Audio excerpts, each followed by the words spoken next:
Assalamualaikum warahmatullahi wabarakatuh. Halo teman-teman, pada video kali ini saya akan menjelaskan tentang pembelajaran holistik pada topik siklus air berdasarkan pemahaman perkembangan peserta didik. Pertama, kita perlu memahami bahwa pembelajaran yang efektif tidak hanya berfokus pada materi, tetapi juga harus mempertimbangkan tahap perkembangan kognitif siswa. Menurut teori John Piaget, siswa sekolah dasar berada pada tahap operasional konkret.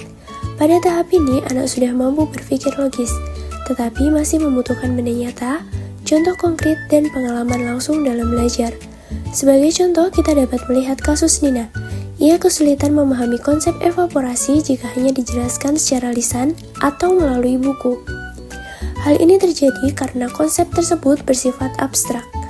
Oleh karena itu, guru perlu menggunakan strategi pembelajaran yang konkret, seperti membuat model sederhana siklus air, melakukan demonstrasi penguapan dengan air dan panas, serta menggunakan diagram berwarna dan media visual. Dengan strategi ini, konsep yang awalnya abstrak menjadi lebih nyata, mudah dipahami, dan bermakna bagi siswa. Yang selanjutnya, kita masuk pada perkembangan sosial dan sosial emosional siswa. Menurut teori Erik Erikson, anak sekolah dasar berada pada tahap industri versus inferiority, yaitu fase di mana mereka membutuhkan pengalaman berhasil dan pengakuan agar percaya diri. Contohnya adalah pada kasus Adi. Ia lebih percaya diri ketika belajar bersama teman dalam kelompok. Oleh karena itu, guru dapat merancang strategi seperti diskusi kelompok heterogen, think pair share, dan tutor sebaya.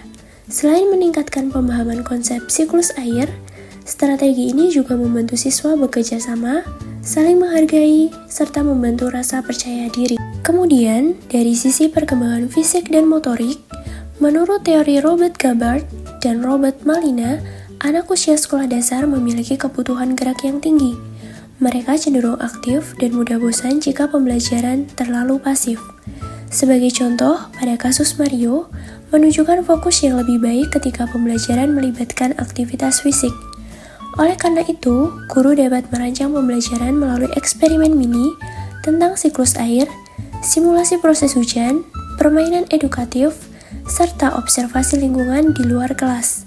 Dengan aktivitas kinestetik yang terarah, keterlibatan siswa meningkat, perhatian lebih fokus, dan pembelajaran menjadi lebih menyenangkan. Yang selanjutnya adalah perkembangan kognitif dan sosial siswa. Berdasarkan teori John Piaget, pada tahap operasional konkret, anak mulai mampu menggunakan representasi simbolik, seperti gambar, cerita, dan simbol untuk memahami konsep. Selain itu, menurut Lev Vygotsky, pembelajaran lebih optimal melalui kolaborasi dan interaksi sosial. Sementara, Erik Erikson menjelaskan bahwa anak usia sekolah dasar berada pada tahap industri versus inferiority, sehingga mereka membutuhkan pengalaman berhasil agar percaya diri. Contohnya pada kasus Laksmi, ia merupakan siswa yang kreatif, suka menggambar dan bercerita, tetapi sering kesulitan mengikuti tugas yang terlalu terstruktur. Oleh karena itu, guru dapat memberikan kegiatan seperti membuat komik siklus air, poster hemat air, atau drama sederhana secara berkelompok. Dengan strategi ini, Laksmi dapat mengekspresikan pemahamannya melalui simbol, belajar bekerja sama, serta meningkatkan rasa percaya diri. Selain itu, kita juga perlu memperhatikan perkembangan moral siswa. Berdasarkan teori Lawartz-Kohlberg, moral anak berkembang melalui pemahaman aturan sosial. Sedangkan Carol Gilligan menekankan pentingnya empati dan kepedulian dalam pengambilan keputusan. Dalam pembelajaran siklus air, guru dapat mengajak siswa berdiskusi tentang dampak banjir, kekeringan, dan pentingnya menjaga lingkungan. Guru juga dapat mengajak siswa melakukan refleksi membuat kampanye hemat air, serta menyusun komite kelas untuk menjaga sumber air. Dengan cara ini, pembelajaran tidak hanya meningkatkan pengetahuan, tetapi juga membentuk karakter. Apabila kita lihat secara menyeluruh, pembelajaran holistik berarti mengintegrasikan aspek kognitif, sosial, fisik, dan moral dalam satu proses pembelajaran. Dalam konteks ini, terdapat 4 karakter siswa, yaitu Nina sebagai pemikir konkret, Adi sebagai pencari teman, Mario sebagai petualangan eksperimen, dan Laksmi sebagai siswa kreatif dan imajinatif. Setiap siswa memiliki kebutuhan dan potensi yang berbeda. Oleh karena itu, strategi pembelajaran harus bervariasi. Dari uraian tersebut dapat disimpulkan bahwa guru tidak dapat menggunakan satu metode untuk semua siswa.